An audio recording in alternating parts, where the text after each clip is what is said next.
Assalamualaikum warahmatullahi wabarakatuh, dan salam sejahtera untuk kita semua. Selamat datang di tutorial Sistem Informasi Akademik atau biasa disebut dengan SIAKAD Universitas Winaya Mukti, khusus untuk user level dosen. Pada video ini kita akan memandu bagaimana cara menggunakan fitur-fitur yang tersedia di sistem akademik untuk mendukung aktivitas akademik. Mulai dari mengelola perkuliahan, memasukkan nilai mahasiswa, hingga memonitor kehadiran. Semua dapat dilakukan dengan mudah melalui platform ini. SIAKAD dirancang untuk memudahkan para dosen dalam menjalankan tugas-tugas administratif, akademik secara efektif dan efisien. Dalam tutorial ini kita akan membahas setiap langkah penting sehingga Anda dapat memaksimalkan penggunaan sistem ini untuk mendukung kelancaran proses belajar mengajar. Baik, mari kita mulai dengan cara utama membuka web browser. Bisa menggunakan Mozilla Firefox atau Google Chrome. Di sini kita menggunakan Google Chrome. Setelah web browser terbuka, kita mencoba untuk login. Untuk URL sendiri kita buka alamat SIAKAD-nya, yaitu siakad.unwin.ac.id. Setelah muncul form login, sini karena kita akan login sebagai dosen, maka pilih dosen, kemudian lanjutkan, lalu ketikkan username dan password. Untuk username dan password bisa, apabila belum mendapatkannya, bisa di request atau diajukan ke bagian admin atau operator, atau jika sudah ada biasanya diberikan ke Kaprodi ya, untuk list user dan password dosen. Kemudian klik login. Apabila berhasil, maka yang pertama adalah akan muncul tampilan dashboard. Di sini ada beberapa blok ya atau widget. Pertama di sini ada persetujuan KRS. Karena di sini belum ada KRS-an atau perwalian dari dosen, maka ini masih kosong. Kemudian total ajuan KRS, KRS belum yang ACC, belum di ACC, kemudian sudah di ACC. Di sini akan muncul list daftar perwalian mahasiswa apabila kita atau dosen memiliki mahasiswa ya yang perwalian kepada para dosen.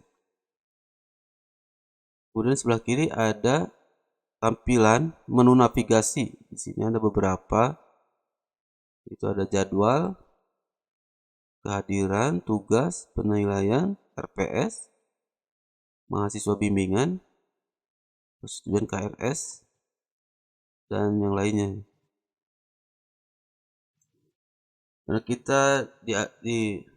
Karena kita memasuki tahun ajaran baru, maka yang pertama dilakukan adalah mengisi RPS, di mana RPS ini wajib diinput sebelum melakukan input kehadiran.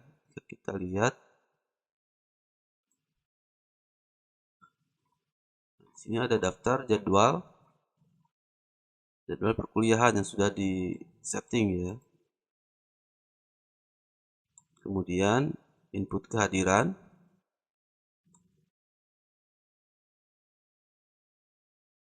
Nah, untuk di menu input kehadiran ini, di sini ada beberapa, mungkin tampil mata kuliah yang sama itu dikarenakan ini berbeda kelas atau juga angkatan, karena di sini jadwal itu berdasarkan angkatan juga. Selain kelas ada juga angkatan. Jika memang itu di sini, jika di sini tampil banyak, maka nanti setelah mahasiswa melakukan perwalian, Bapak Ibu tinggal sorting di sini mahasiswanya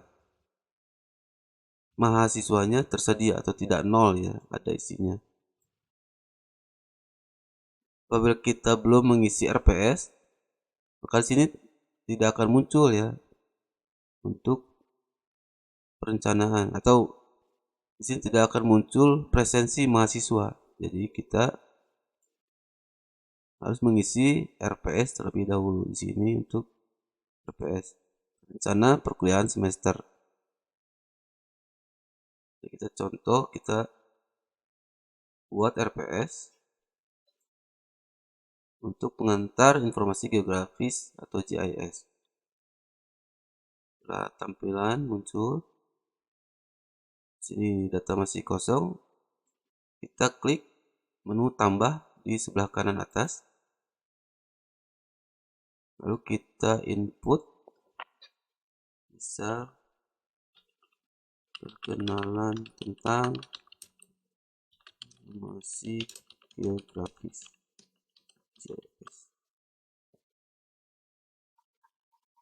Nah, untuk perencanaannya dari mulai pertemuan pertama hingga 16, kita harus isi rencana perkuliahannya ya.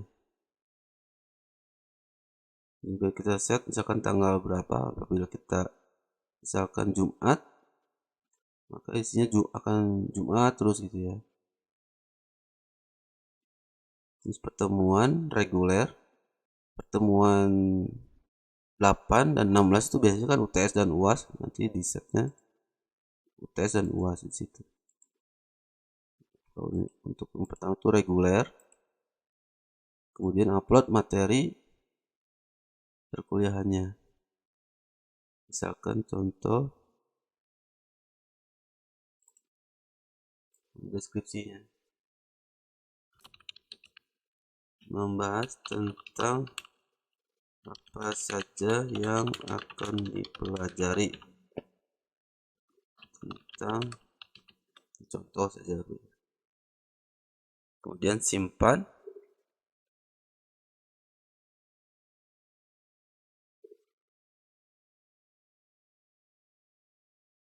Nah, setelah berhasil, maka akan muncul data yang sudah kita input tadi. Di sini juga kita bisa sorting untuk urutannya, dan juga edit atau hapus. Nah, apakah harus mengisi sekaligus? Sebaiknya mungkin bagusnya di input sekaligus, karena mungkin setiap dosen sudah memiliki rencana masing-masing, jadi sudah jelas apa yang akan disampaikan kepada mahasiswa. Tapi kalau misalkan ternyata banyak, yang mungkin bisa diinput per sebagian, misalkan 3 pertemuan gitu. Setelah 3 nanti input lagi, dicicil lah begitu ya. Oke, setelah diinput semua, nanti ketika membuka input kehadiran,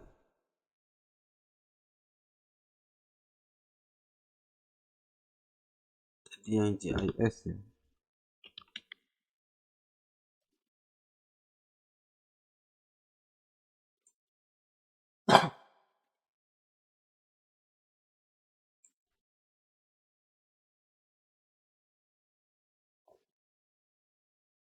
yang kelas reguler A.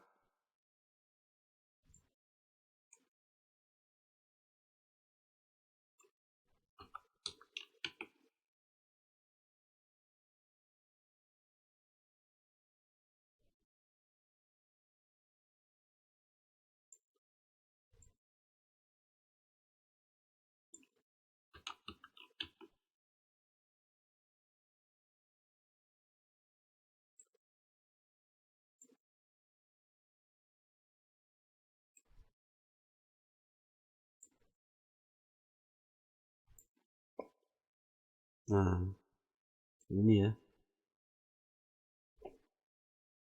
Di sini kita bisa input kehadiran untuk pertemuan 1. Apabila mahasiswa sudah ada yang mengisi, maka ini akan tampil. Tinggal ketikkan statusnya, hadir atau tidak hadir, kemudian klik simpan. Nah, apabila Bapak Ibu sebagai dosen wali, maka ada menu khusus untuk perwalian. Di sini ada menu mahasiswa bimbingan.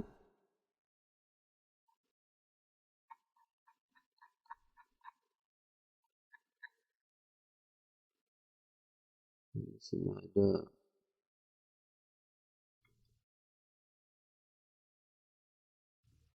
ini daftar mahasiswa bimbingan kepada Bapak Ibu. Dan di sini lihat biodata, untuk lihat detailnya ya. Di sini juga riwayat studi, kemudian transkrip nilai. Nah, ini sebagai acuan Bapak Ibu untuk menentukan mahasiswa tersebut untuk mengambil mata kuliah apa untuk semester baru.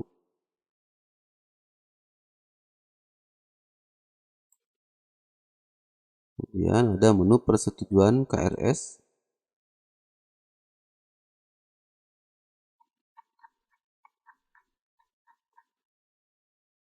Apabila ada mahasiswa sudah mengisi, maka akan tampil di sini jumlah mata kuliah dan jumlah SKS.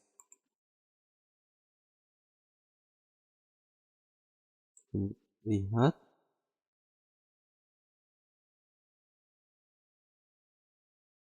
Apabila masih sudah mengisi, di sini nanti akan ada daftar mata kuliah yang muncul. Nanti Bapak Ibu bisa pilih semua lalu approve mata kuliah mana saja yang disetujui.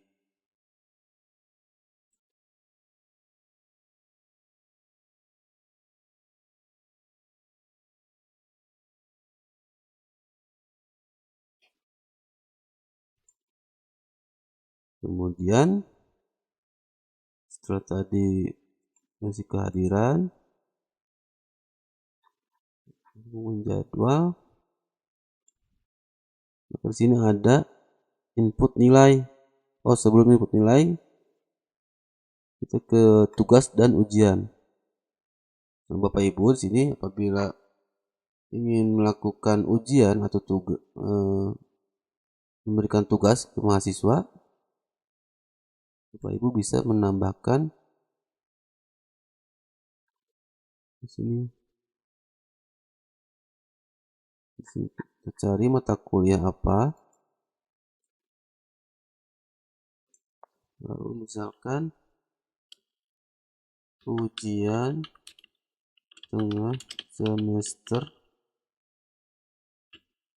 pengantar informasi geografis.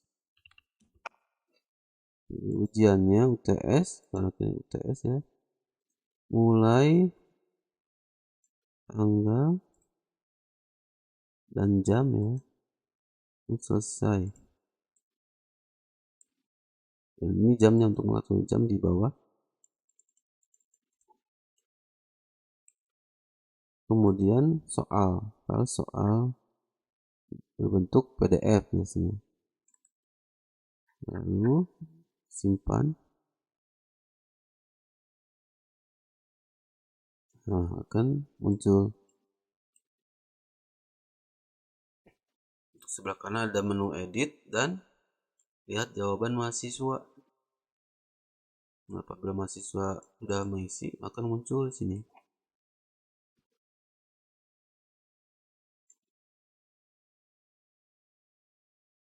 Kemudian setelah semua proses kegiatan ujian selesai, maka Bapak Ibu bisa melakukan input nilai di halaman nilai, maka akan muncul daftar mata kuliah. Kemudian Bapak Ibu memasukkan nilai mahasiswa.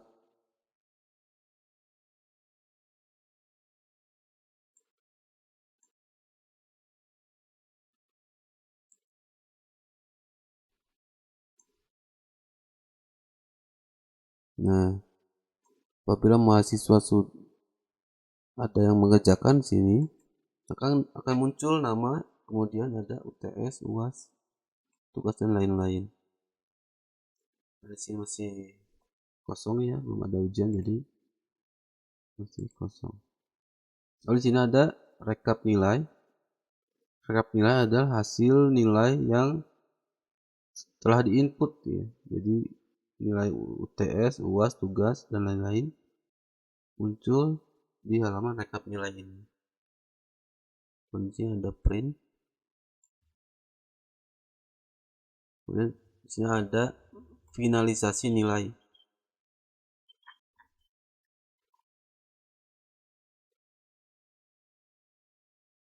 Untuk finalisasi nilai ada sebagai pembobotan nilai dari mahasiswa.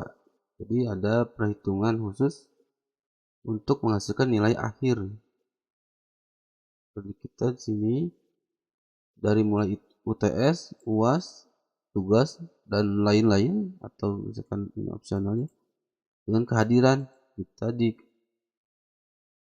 dikalkulasi atau dihitung hingga menjadi nilai finalisasi.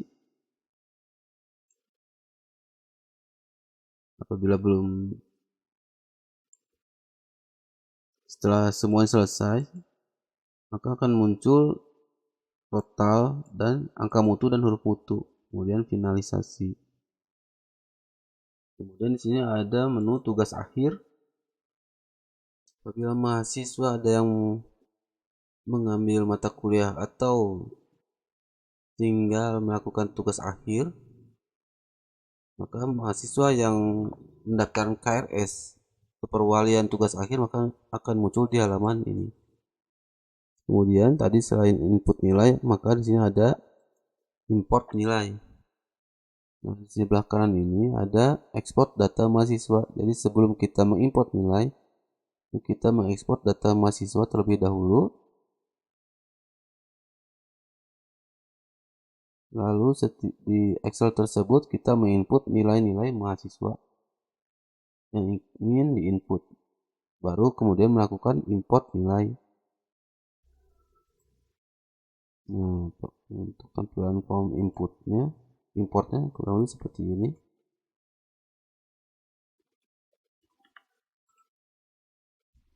Ada name, nama, kode MK, mata kuliah, ID kelas, tahun, semester, jenis nilai, yaitu UTS atau UAS, tugas, 4 lain-lain. Nilai wajib diisi dengan nilai desimal untuk nilainya. Lalu input. Nah, nanti akan muncul apabila mahasiswanya ada ya, maka akan muncul juga di sini daftar mahasiswa yang mengikuti ujian. Kemudian setelah selesai disimpan lalu diimport nilai. Jadi ini adalah template ya, template data yang akan diimport.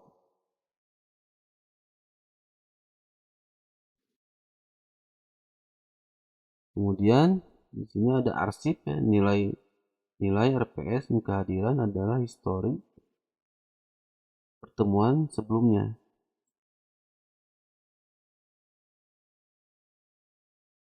Jadi semua yang ada di menu atas ini adalah di menu-menu pada semester berjalan saat ini.